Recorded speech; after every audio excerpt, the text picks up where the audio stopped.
Concept wise question practice की इस series में हम शुरू कर रहे हैं क्लास 12 के फिजिक्स से पहला chapter electric charge and fields.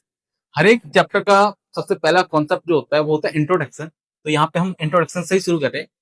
आपके पेज नंबर 1 से दो क्वेश्चन दे रखे हैं। ठीक है, पहला क्वेश्चन है electricity produced on rubbing is.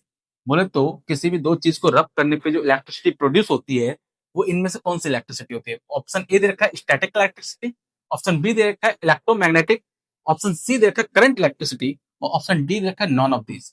आपको पहला पेज पढ़ना है। ठीक है, और यदि आप लोगों ने अपने इंस्टीट्यूट या कोचिंग में पढ़ रखा है तो आपको इसका आंसर पता होना चाहिए।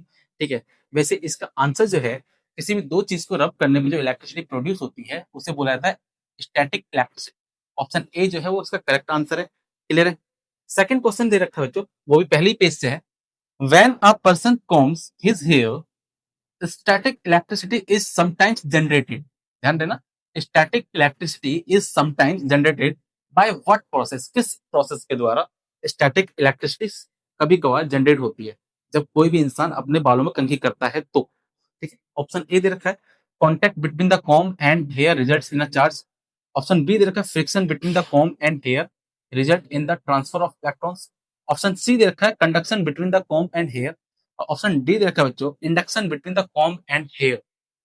जिन बच्चों ने सही से इस कॉन्सेप्ट को पढ़ा हुआ है उनको पता होना चाहिए कि स्टैटिक इलेक्ट्रिसिटी जो प्रोड्यूस होती है वो फ्रिक्शन की वजह से प्रोड्यूस होती है। ठीक है, तो ऑप्शन बी जो है इसका करेक्ट आंसर है।